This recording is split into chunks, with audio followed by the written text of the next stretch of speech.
At my daughter-in-law's baby shower, she introduced me as the free babysitter, and the room laughed as if I had not spent 69 years becoming a woman with a name.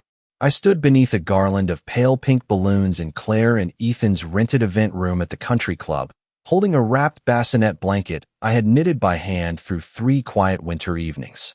The room smelled like vanilla frosting, gardenias, and expensive coffee.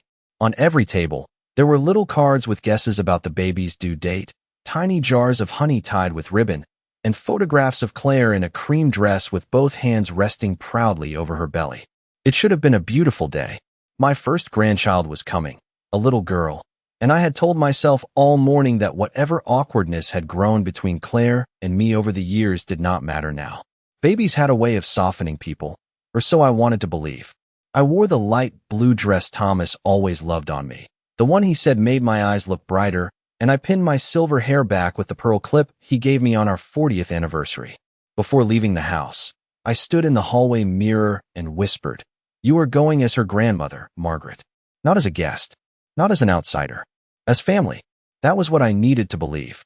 When I walked in, Claire gave me one of her polished smiles, the kind that showed teeth but never reached her eyes. "Margaret, you made it," she said, as if I had traveled across the country instead of driving 20 minutes from the house where Ethan grew up. Ethan kissed my cheek quickly, already looking over my shoulder at someone more important arriving behind me. I handed Claire the gift, and she barely glanced at it before passing it to a young woman at the gift table. "Put this with the others," she said. "Not thank you. Not how sweet. Just put this with the others." I told myself not to be sensitive. A room full of people can make anyone distracted. Then Claire clinked a spoon against her lemonade glass and asked everyone to gather around. She thanked her friends, her mother, her coworkers, and the women from her prenatal yoga class. She thanked Ethan for being the most supportive husband in the world. Then her eyes landed on me. For half a second, I thought she might say something kind. "And of course," Claire said brightly, placing one hand over her belly, "this is Margaret, Ethan's mom, our built-in free babysitter." The laughter came fast, light, and careless. A few women turned to look at me with amused smiles. Someone said, "Lucky you." Someone else said, "That's the best baby shower gift right there." I felt my fingers tighten around the strap of my purse. I did not laugh. I did not correct her. I only smiled the small, still smile women my age learn when dignity is the only thing left to hold on to. Across the room, Ethan looked at me. For one brief moment, I saw that he understood exactly what had happened. Then he looked away and laughed with everyone else. That was the moment the room changed. The pink balloons no longer looked sweet. The cake no longer looked charming. The soft music playing from the speaker in the corner suddenly sounded too cheerful, almost cruel. I was not being welcomed as a grandmother. I was being assigned a function. A useful old woman with a car, a house, time, and no husband left to defend her. I looked at Claire's perfect smile and then at my son's lowered eyes, and something inside me went very quiet. Not broken. Quiet. There is a difference. Broken makes noise. Quiet begins to remember. I remembered every favor I had called family. Every errand I had treated as love. Every time Claire said, "You don't mind, do you?" and Ethan stood behind her saying nothing. I placed my purse gently on the back of a chair, smoothed the front of my blue dress, and kept smiling. None of them knew the baby shower was being held in a building partly owned by a trust my late husband had helped fund years ago. None of them knew I had brought more than a blanket in that gift bag. And none of them knew that by the time I left that room, I would finally understand they had not invited me to celebrate a baby. They had invited me to accept my place.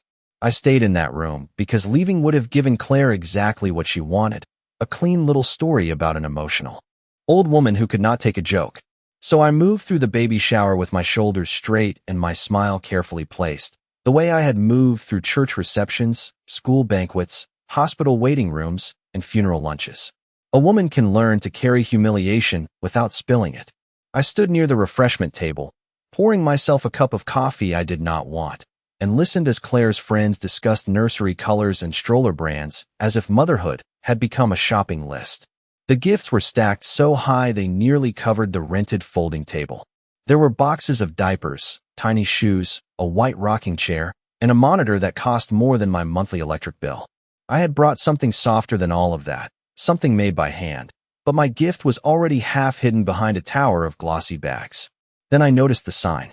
It was propped on a small easel near the game table, written in gold marker with little hearts around the words Mommy's Helpers. At first, I thought it was one of those harmless party decorations, the kind where guests guess who will change the most diapers or who will spoil the baby the most. But then I saw my name. Grandma Margaret, full-time babysitting, weekends, overnights, emergency backup, and date nights. I stood very still. My coffee had gone cold in my hand. Underneath my name, someone had drawn a tiny cartoon of a gray-haired woman holding a baby bag. The drawing was meant to be cute. It was not cute. It was a schedule I had never agreed to, dressed up as a joke. A younger woman in a green dress stepped beside me and laughed softly. "You are generous," she said. "Claire told us you were basically moving in for the first few months." I turned my head slowly. Did she? The woman did not hear the warning in my voice. People rarely do when an older woman speaks quietly. "Yes," she said, "you have plenty of space in your schedule now, and it would be silly to pay for childcare when family is right here." Right here. As if I were a spare appliance stored in a closet. I looked across the room at Claire. She was sitting in a white chair decorated with ribbon, opening another gift, glowing beneath the attention like she had been born for an audience. Ethan stood behind her with one hand on her shoulder, proud and silent. Always silent. When Claire lifted a tiny pink onesie, and the room made that soft, delighted sound people make around baby clothes, she glanced at me. Just once. Her smile widened. That was when I understood the introduction had not been careless. The sign was not careless. The conversations were not accidental. She had been preparing everyone to see me a certain way before I had even arrived. Not as Margaret Whitmore. Not as Thomas Whitmore's widow. Not as Ethan's mother. Not as the future grandmother of that child. As coverage. As convenience. As someone whose remaining years could be booked in advance because she was too polite to refuse. A party game began, and Claire's mother called everyone to write down advice for the new parents. I was handed a card shaped like a baby bottle and a pen with pink ribbon tied to the end. Before I could write anything, Claire called from across the room. "Margaret, yours is easy. Just write that you promise to take the baby whenever we need sleep." More laughter. Smaller this time, but sharper to me. I looked at the blank card. My hand did not shake. That surprised me. A year earlier, maybe even 6 months earlier, I would have swallowed the hurt and written something sweet. I would have told myself they were young, tired, excited, careless. I would have protected everyone from the discomfort of my own dignity. But that afternoon, beneath the smell of frosting and flowers, something in me refused to bend. I wrote only one sentence. A grandmother's love is a gift, not an obligation. Then I placed the card in the basket without showing Claire. A few minutes later, I stepped into the hallway, where the noise of the shower became muffled behind the closed door. I leaned against the wall, breathing slowly, staring at the framed photographs of golf tournaments and charity dinners that lined the country club corridor. Thomas had once stood in one of those photographs, smiling beside men who respected him. He had built his life carefully, and before he died, he had told me, "Do not let anyone make you feel small in the house I left you." I had thought he meant strangers. I had not understood he might have meant family. When I returned to the shower, Claire was holding cord in the middle of the room, surrounded by women leaning toward her as if every sentence she spoke was precious. I slipped back inside quietly and stood near the wall, close enough to hear, far enough to be forgotten. That was another thing age teaches you. People will say astonishing things in front of an older woman once they decide she has become part of the furniture. Claire was laughing about the nursery, describing the pale rose wallpaper, the white crib, the imported mobile with tiny felt stars. Then one of her friends asked whether she had already found a daycare for after maternity leave. Claire waved one hand in the air, dismissing the idea. "Daycare is outrageous around here," she said. "Some places charge almost $2,000 a month, and honestly, why would we waste money when Ethan's mom is alone in that big house doing nothing?" The room made a soft sound of agreement. Not quite laughter, not quite approval, but enough to let me know no one thought the sentence was cruel. My house. My days. My quiet mornings with coffee on the back porch. My afternoons volunteering at the library. My Wednesday lunches with Helen. My evenings sitting in Thomas's old chair with a book I sometimes read and sometimes only held because grief made words blur together.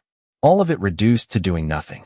Ethan stood a few feet away, pretending to adjust a ribbon on one of the gift bags. I waited for him to say, "Mom has her own life." I waited for him to say, "We have not discussed that yet." I would have accepted even a nervous little correction. Instead, he smiled at Claire's friends and said, "We are lucky she is nearby." Nearby? Not loved. Not respected. Nearby. It is a strange thing to look at your grown son and suddenly see the boy he used to be standing behind the man he has become.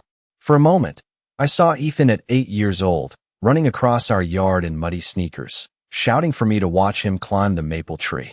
I saw him at 17, leaving for prom with his tie crooked because he would not let Thomas fix it, but he let me.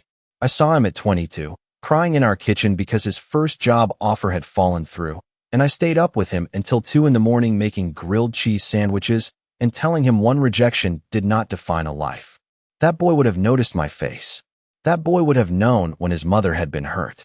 The man in front of me looked at his wife before he looked at me, and that told me everything. The next game began. Claire's sister passed around a stack of cards titled Promises for Baby. Guests were supposed to write sweet vows for the child. I watched women write things like, "I promise to spoil you with books. I promise to teach you how to bake cookies. I promise to take you to the zoo." When the basket reached Claire, she pulled out cards one by one and read them aloud, smiling at each person.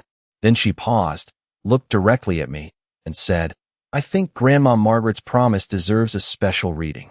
My stomach tightened. She lifted a card I had never seen before. The handwriting was not mine. It was large, loopy, and decorated with little hearts. Claire read, "I promise to babysit whenever Mommy and Daddy need rest, date nights, errands, or vacations, because that is what grandmas are for." The room clapped. Someone whistled softly. Claire pressed the card to her chest and said, "See? She gets it." I did not move. I thought of the real card I had written, the one I had placed in the basket myself. A grandmother's love is a gift, not an obligation. It was somewhere in that pile, ignored or removed or hidden beneath all the sweeter lies. I looked at Ethan. His smile had faded now. He knew. Maybe not everything, but enough. Enough to understand that Claire had put words in my mouth in front of a room full of people. Enough to know that his mother was being gently, publicly cornered. Still, he said nothing. That silence settled over me heavier than any insult Claire could have chosen.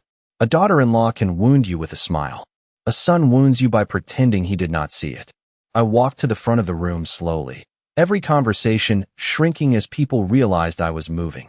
Claire's eyes flashed with irritation for just a second before the smile came back. "Oh, Margaret, did you want to say something?" she asked, sweet as frosting. I took the card from her hand and looked at the handwriting. "This is very pretty," I said. My voice was calm enough that Claire relaxed, calm enough that Ethan finally looked at me. But I did not write it. The room became still in that careful way polite rooms do when embarrassment enters. Claire laughed too quickly. "Oh, it was just for fun." I handed the card back to her. Fun should not require pretending someone agreed to give away her life. No one clapped then. No one laughed. I turned and walked back to my chair, not because I was finished, but because I had learned something important. Claire was not joking. She was rehearsing my surrender in public, hoping applause would make it binding. And Ethan, my only son, had just shown me that if I wanted my dignity protected, I would have to be the one to protect it. The rest of the shower continued around me, but I no longer felt like part of the room. I watched it the way a person watches rain through a window, present but untouched. Claire recovered quickly, of course. Women like her do not stay embarrassed long. They smooth the air with a laugh, tilt their head, and wait for everyone else to decide the uncomfortable moment never happened. Within minutes, she was opening another gift and praising a set of organic cotton swaddles as if she had not just put false words in my mouth. Ethan brought me a paper plate with a square of lemon cake on it. "Mom," he said quietly. Claire did not mean anything by it. I looked at the cake before I looked at him. The frosting had a tiny sugar rose on top, delicate and perfect, the kind of thing people admire right before they crush it with a fork. "Then why did she say it?" I asked. Ethan shifted his weight. He was 41 years old, a husband, soon to be a father, and still he looked like a boy caught between telling the truth and staying comfortable. "She is stressed. The baby is coming in 6 weeks. Money is tight. Childcare is expensive. She is just trying to plan." There it was. Plan. Not hope. Not ask. Plan. I set the plate on the table beside me without taking a bite. Planning usually involves speaking to the person whose life you are planning. His face tightened, just slightly. You always said family helps family. I nodded once. I did say that. Then I looked across the room at Claire, who was posing for pictures with one hand on her belly and the other resting on a pile of gifts. I did not say family owns family. Ethan sighed, and for the first time that afternoon, I heard impatience in him. Not concern, not regret. Impatience. Can we not make this into something bigger than it is? He said. I almost smiled. That sentence had followed me through the last 3 years like a shadow. When Claire borrowed my car for one afternoon and returned it 3 days later with an empty gas tank, Ethan said not to make it bigger than it was. When she used my spare key to let a decorator into my house because she wanted to see whether my dining room set would fit in their future home someday, Ethan said she was just excited. When she called me at 7 in the morning to drive her to an appointment because she did not feel like dealing with downtown parking, he said I had always loved being needed. Loved being needed. I used to. That was the painful truth.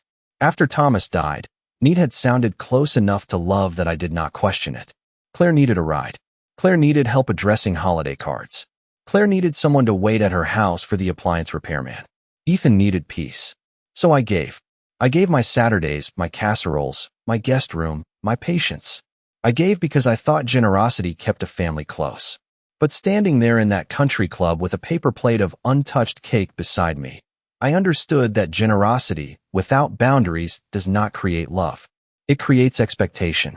By the time the shower ended, I felt as if I had aged 10 years and awakened at the same time.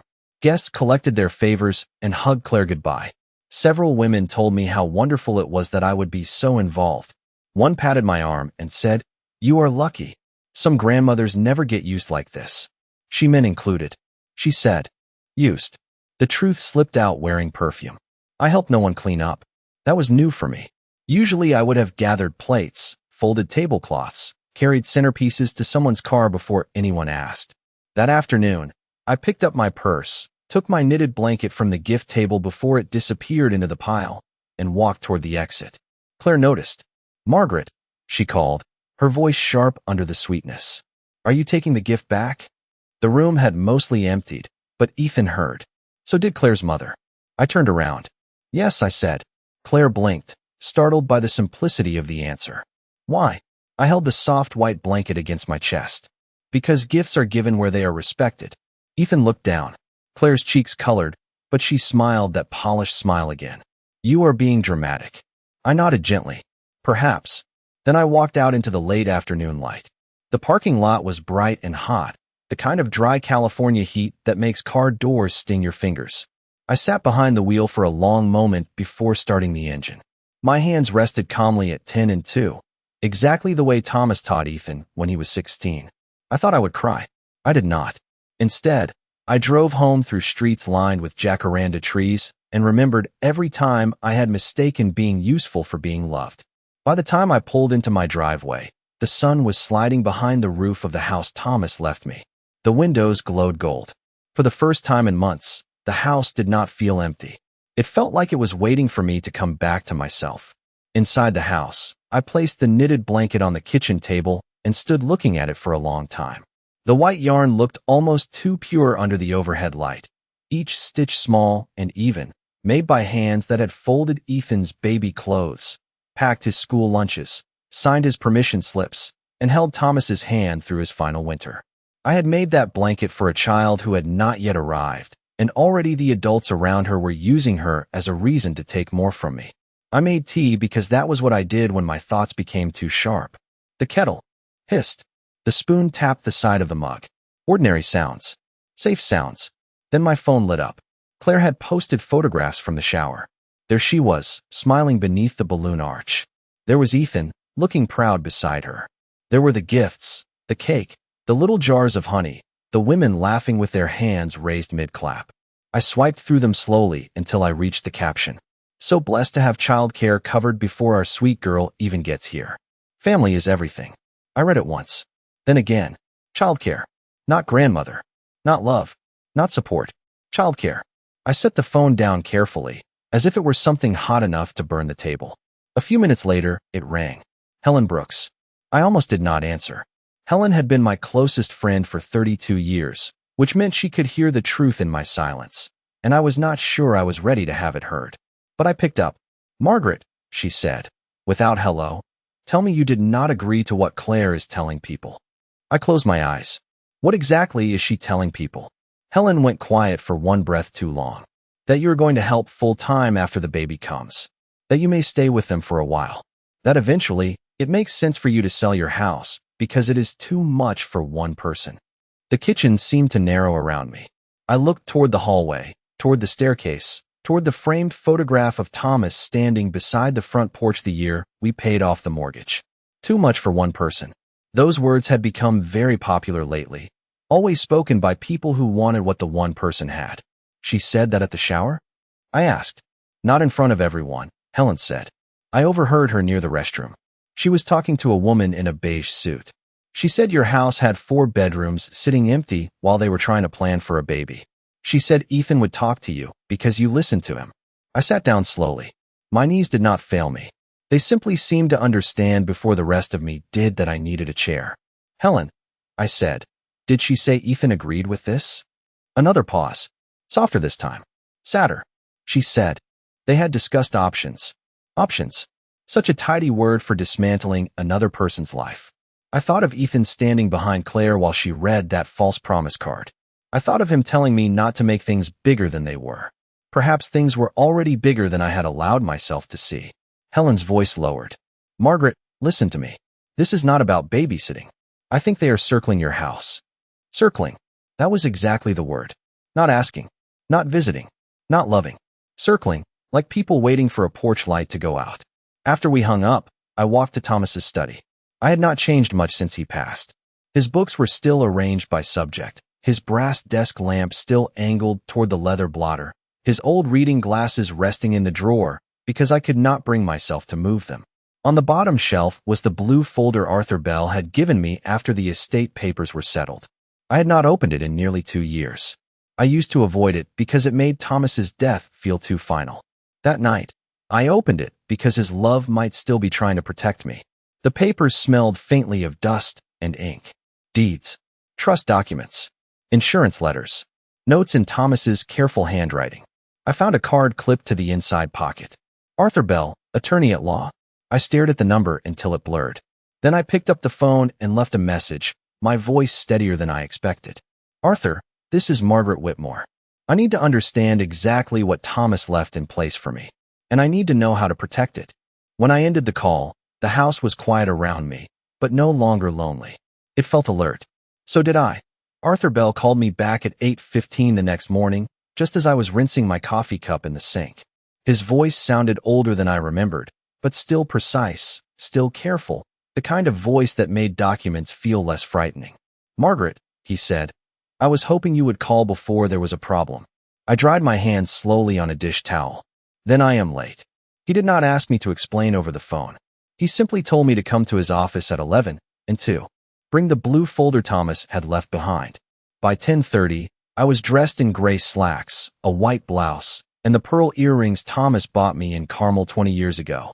Not because I wanted to look wealthy, because I wanted to remember that I was not helpless. Arthur's office sat on the second floor of a brick building downtown, above a bakery that smelled of cinnamon and warm butter. I had been there only twice since Thomas died. The first time, I could barely read through my tears. The second time, I signed where Arthur told me to sign and trusted that my husband had loved me well enough to think clearly when I could not. This time, I read every face in the waiting room, every framed license on the wall, every page Arthur spread across his desk. Your home is yours, he said first, tapping the deed with one finger. Not Ethan's.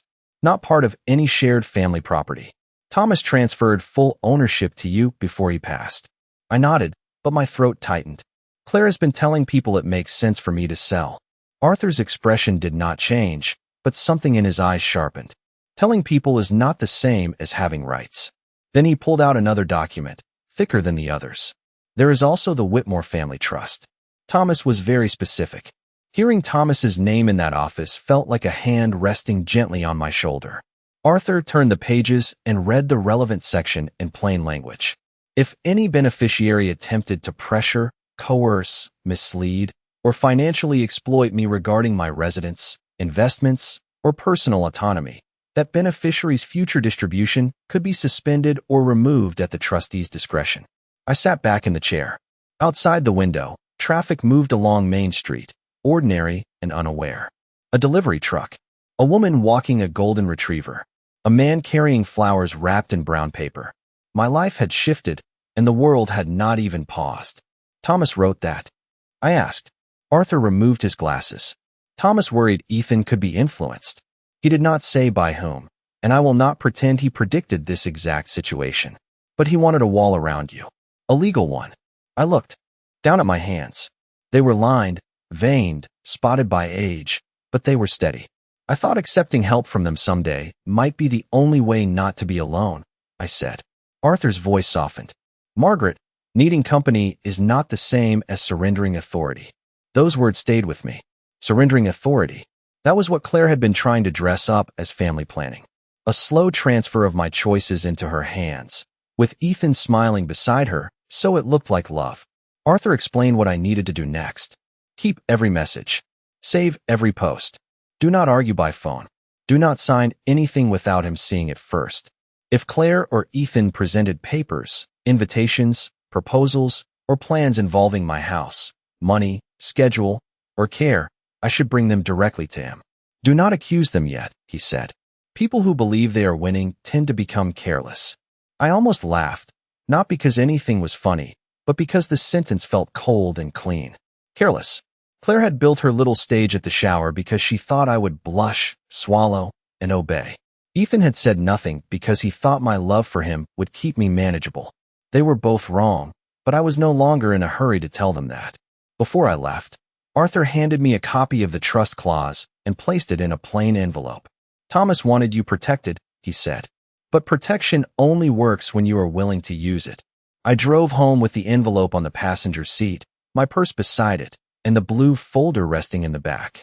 At a stoplight, my phone buzzed with a message from Claire. Dinner at our place Friday? We should talk about baby arrangements. I read it once, then set the phone face down. For the first time since the shower, I smiled without pretending. Arrangements? Yes. It was time to let Claire arrange herself into the truth. Friday evening arrived with the kind of warm, golden light that makes ordinary houses look more honest than the people inside them. I drove to Ethan and Claire's place with Arthur's envelope in my purse and my phone set to save every message, every detail, every word I might need later. Their house was a new build. On a quiet cul-de-sac, all white trim, young trees, and a porch swing no one ever seemed to use. Claire opened the door before I rang the bell, smiling with the careful brightness of someone who had rehearsed being gracious. Margaret, I am so glad you came, she said, stepping aside. We really need to get on the same page before the baby arrives. The same page. Another tidy phrase. I walked in and noticed immediately that the dining table had been set for three, not for family dinner, but for a presentation. There were folders beside each plate. A yellow legal pad near Claire's seat. 2 pens placed neatly in the center of the table. Ethan was in the kitchen uncorking sparkling cider, which would have looked thoughtful if his shoulders had not been so tense. Mom, he said, kissing my cheek. Thanks for being reasonable. Reasonable. I hung my purse on the back of the chair and sat down. Claire served baked salmon, roasted asparagus, and little potatoes with rosemary, the kind of dinner she made when she wanted the room to believe she was generous. For the first 15 minutes, no one mentioned the shower. Claire talked about the nursery. Ethan talked about traffic on the 101. I asked polite questions and gave polite answers. I had spent most of my life keeping peace at tables. That night, I let the silence do part of the work. Finally, Claire folded her napkin and reached for the folder beside her plate. So, she said, we put together a simple plan. Nothing formal, just expectations, so nobody feels overwhelmed later. She slid the folder toward me. The front page had a title printed in cheerful blue letters, Baby Support Plan. I opened it. Monday through Friday, 8 in the morning to 5 in the afternoon. 2 overnight stays per month. Available for emergencies with reasonable notice. Household help during naps. Laundry is needed. Light meal preparation. My name appeared in nearly every line. Not once did the word grandmother appear. I turned the page slowly. The next section was labeled Future Living Arrangement. Claire had written that after 3 months, we would revisit whether I should transition into a more practical family-based housing. Solution. I looked up. What does that mean? Claire glanced at Ethan, then back at me. It just means your house is a lot for you, Margaret. For bedrooms, all those stairs, the yard. And with the baby, we could all benefit from combining resources. Combining, I repeated. Ethan leaned forward. Mom, nobody is forcing anything. It is just that your place is worth a lot, and you are there alone. If you sold it, you could help us get a larger home with an in-law suite. You would have us nearby. The baby would have you. It makes sense. It makes sense. People often say that when what they really mean is it benefits me. I looked down at the paper again, at the soft language covering the hard intention beneath it. Transition. Practical. Support. Resources. Every word had been washed clean before being placed in front of me. And where would the proceeds from my house go? I asked. Claire's smile tightened. Well, toward the new house, of course. We would all be investing in the family. Would my name be on that house? The room went quiet. Ethan looked at Claire. Claire looked at the untouched potatoes on her plate. We had not gotten that far, she said. I nodded. But you got far enough to schedule my weekdays, my weekends, my nights, my chores, and the sale of my home. Claire's cheeks flushed. You are making it sound ugly. I am reading what you handed me. Ethan rubbed his forehead. Mom, please. We are trying to include you. I closed the folder gently. No, Ethan. You are trying to absorb me. The words landed harder than I expected. Claire sat back as if I had been rude in her own dining room, which was interesting, considering she had just handed me a printed plan for my life. Her voice cooled. Most women your age would be grateful to be needed. There it was again. Needed. The chain disguised as a compliment. I reached into my purse, not for Arthur's envelope, not yet, but for my reading glasses. I put them on slowly and reopened the folder. May I keep this? I asked. Claire blinked. Why? Because I do not sign or agree to anything without reading it carefully. Ethan's face changed. It was small, but I saw it. A flicker of alarm. Claire tried to laugh. Margaret, it is not a contract. Then you will not mind if I take it home. She hesitated 1 second too long. That second told me more than the whole dinner. Of course, she said finally. Take it. I stood, placing the folder in my purse beside Arthur's envelope. Thank you for dinner. Ethan followed me to the door. Mom, can you not turn this into a legal thing? I looked at my son under the porch light, searching one last time for the boy who once trusted me with every fear in his small heart. I did not bring law into this family, Ethan, I said. I brought boundaries. You are the ones who made them necessary. Then I walked to my car, started the engine, and drove home with Claire's plan resting in my purse like a confession she had typed herself. The next morning, I drove back to Arthur Bell's office with Claire's folder on the passenger seat and a calmness in me that felt almost unfamiliar. Calm had once meant swallowing hurt to keep others comfortable. Now it meant seeing clearly. Arthur read the baby support plan without interrupting, his expression becoming more still with every page. When he reached the section about my house, he stopped, removed his glasses, and placed them on the desk. Margaret, he said, this is not a family discussion. This is a roadmap to financial control. I looked at the folder between us. The blue cheerful titles suddenly seemed childish, almost insulting, like wrapping paper taped over a locked door. Can it help me? I asked. Very much, Arthur said. Especially because they gave it to you voluntarily. He made copies of everything. Claire's social media post. The photograph Helen had saved of the Mommy's Helpers sign. The false promise card, which I had quietly taken from the gift basket before leaving the shower. The dinner folder. The text messages asking to talk about baby arrangements. Each piece looked small by itself, but together they formed a pattern even I could no longer excuse. Arthur placed the copies in a neat stack. We can address this privately first, he said. A formal family meeting. You, Ethan, Claire, myself, and one witness of your choosing. No accusations beyond what the documents show. No raised voices. No threats. Just facts and boundaries. I chose Helen. Not because I needed courage, but because I wanted one person in the room who had seen me before Claire tried to rename my life. We met the following Sunday afternoon at my house. I insisted on that. My table. My chairs. my walls holding photographs of the life Thomas and I had built before anyone thought they could divide it for convenience. I set out coffee, iced tea, and a plate of shortbread cookies because manners are not weakness. They are proof that I know who I am even when others forget themselves. Claire arrived in a beige maternity dress, one hand resting on her belly, the other holding Ethan's arm. She looked confident until she saw Arthur seated beside me with his leather briefcase on the table. "I thought this was a family conversation," she said. Arthur stood politely. "It is. I am here because Margaret's legal and financial interests have been included in that family conversation without her informed consent." Ethan's face tightened. "Mom, really?" I did not answer him. I invited everyone to sit.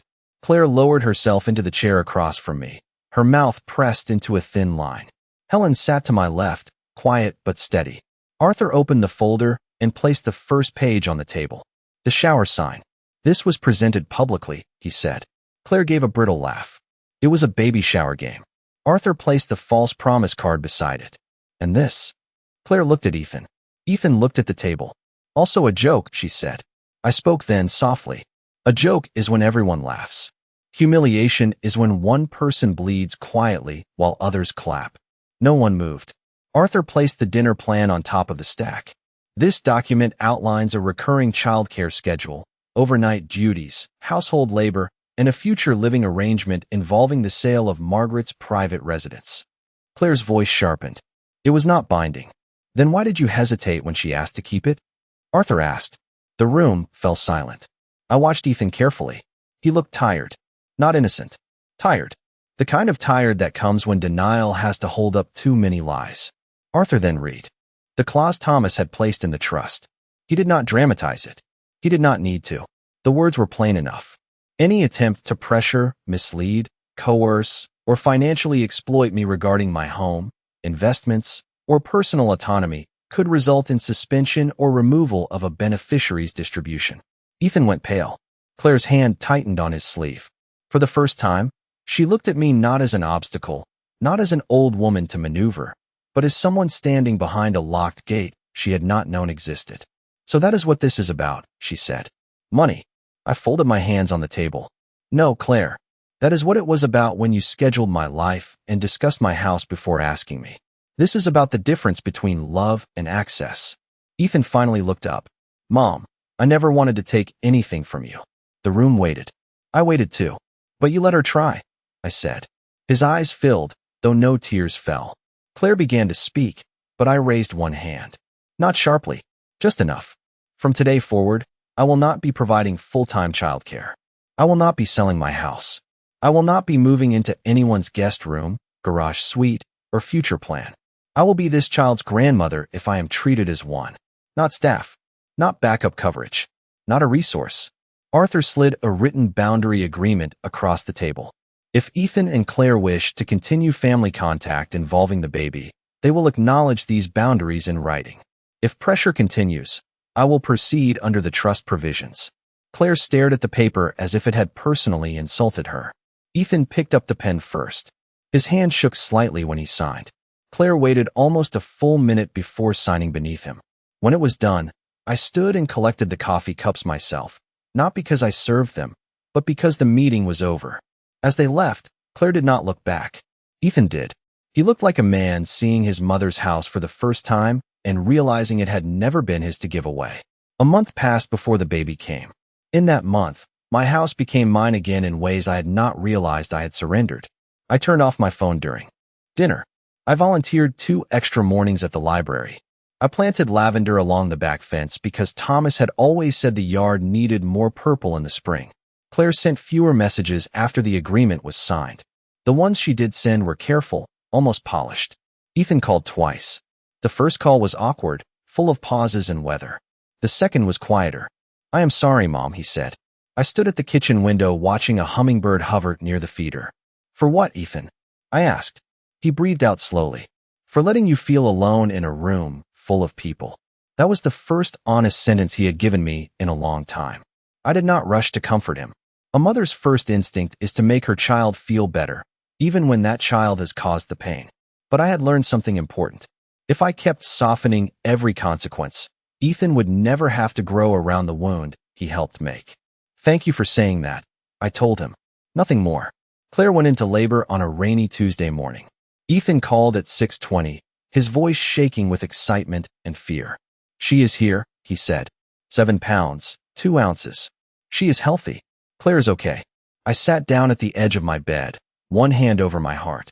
For one brief moment, all the papers, all the humiliation, all the careful boundaries fell quiet beneath the simple fact of a new life. What is her name? I asked. Ethan's voice softened. Lily Margaret. I closed my eyes. I had not expected that. I did not know whether the name came from love, guilt, or some mixture of both, but I let myself receive it without handing over my judgment. That is beautiful, I said. I went to the hospital that afternoon with the white knitted blanket folded in a gift box, the same blanket I had taken back from the shower. This time, I carried it differently, not as an offering to people who had mistaken me for a service, but as a gift to a child who had done nothing wrong. The maternity floor smelled like hand sanitizer, fresh linens, and cafeteria coffee. Ethan met me near the nurse's station. He looked exhausted, unshaven, and younger than 41. She is sleeping, he whispered, as if babies follow rules because adults whisper. Claire was in the bed by the window, pale and tired, her hair pulled back loosely. For the first time since I had known her, she did not look arranged. She looked human. The baby slept in the clear bassinet beside her, wrapped in a hospital blanket with a tiny pink hat on her head. I stepped closer and felt something inside me open, carefully, like a door I had almost locked for good. Lily Margaret had Ethan's mouth and Claire's chin and the smallest hands I had ever seen. I touched one finger lightly to the edge of the blanket. Not her skin, not yet. Hello, Lily, I whispered. Claire watched me for a long moment. Then she looked down at her hands. Margaret, she said, I am sorry for what I said, and for what I assumed. The old me would have rushed in.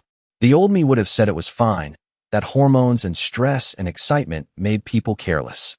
The old me would have rescued her from the discomfort of accountability. I did not. Thank you, I said. Claire's eyes filled. I do not know how to fix it. I looked at the baby, then back at her. Start by not asking me to pretend it did not happen. Ethan lowered his head. Claire nodded. I placed the gift box on the chair and unfolded the blanket. This is for Lily. Not as a payment. Not as a promise. As a grandmother's gift. Claire swallowed. It is beautiful. I wrapped the blanket gently over the hospital one, and for a moment, the room was quiet in a way that did not feel empty. After that day, I visited Lily once a week, sometimes twice when I wanted to, never because a schedule demanded it.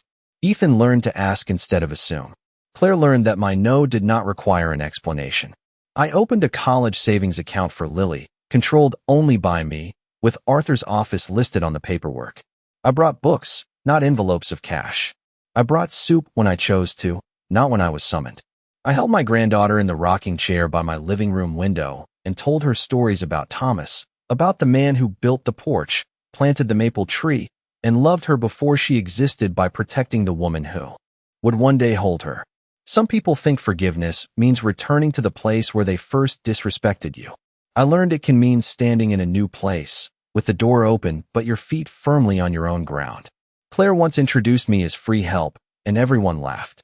Now, when I enter their home, Ethan says, Lily, Grandma Margaret is here, and Claire steps back to let me decide whether to take the baby or simply admire her from the chair.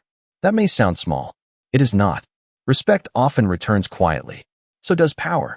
And at 69 years old, I finally understood that love should feel like a hand reaching for yours, not a leash disguised as family.